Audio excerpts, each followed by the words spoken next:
আজকে আমার গলা ছিলা মুরগিটাকে প্রথমবারের মতো এতগুলা ডিম দিয়ে আমি কুচি বসিয়ে দিলাম, তাও আবার ফ্রিজে রাখা ডিম দিয়ে। তো আল্লাহ চাইলে আপনাকে কিন্তু এক মুহূর্তে নিঃস্ব করে দিতে পারে, আবার এক মুহূর্তে আপনাকে দুহাত ভরিয়ে দিতে পারে।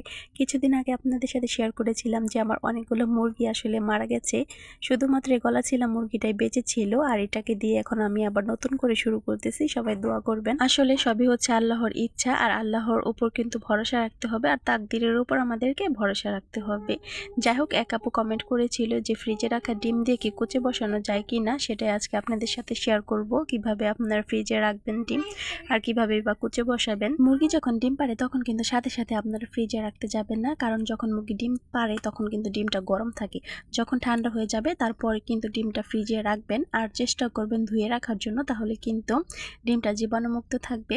তারপর যখন কুচে বসাবেন একটা একটা করে জমাবেন, তারপর তো কুচে বসাবেন যেদিন, সেই দিনকে 2 ঘন্টা আগে ডিমটা ফ্রিজ থেকে বের করে রাখবেন। তারপর দেখবেন যে ডিমের উপরে অনেক পানি চলে আসছে।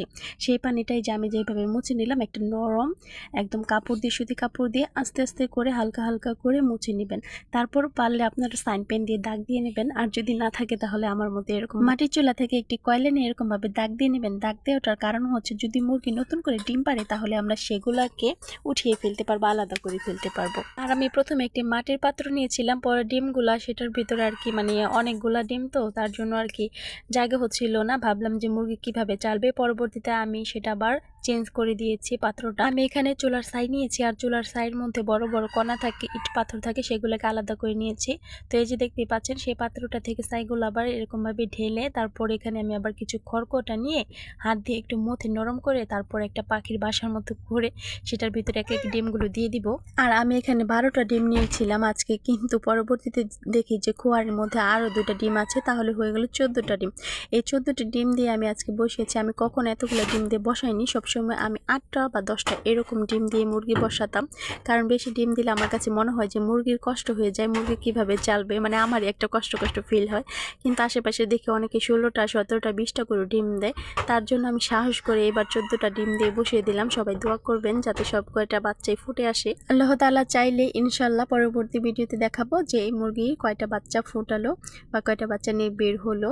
তো এখনো পর্যন্ত যারা আমার ভিডিওর সাথেই আছেন তাদেরকে অসংখ্য ধন্যবাদ। প্লিজ লাইক কমেন্ট করে যাবেন, আর আমার চ্যানেলটিকে যারা সাবস্ক্রাইব করেনি প্লিজ সাবস্ক্রাইব করে দিবেন। আর আমি যে নিয়মটা বললাম সেই নিয়মটা ফলো করে আপনারা ফ্রিজে ডিম রাখতে পারেন আর কুচি বসাতে পারেন। ইনশাল্লাহ আল্লাহ চাইলে বাচ্চা ফুটে বের হবে। সবচাইতে বড় কথা হচ্ছে বিশ্বাস, আল্লাহর উপর বিশ্বাস রেখে আপনার কাজকে চালিয়ে যান। এই তো দেখুন, কিছুদিন আগে আমার সবগুলো মুরগি মারা গেছিল, তবুও হাল ছেড়েনি, এটাকে নিয়ে আবার শুরু করলাম। ডিম দেওয়ার পর মুরগিটা ঘোরাঘুরি করছিল, ঢুকছিল না, তারপর কিছু খাবার দিলাম, তারপর মুরগিটাকে আমি ধরে নিয়ে বসিয়ে দিলাম। মাশাআল্লাহ বসে গেছে। তো আজকে পর্যন্ত, আল্লাহ হাফেজ।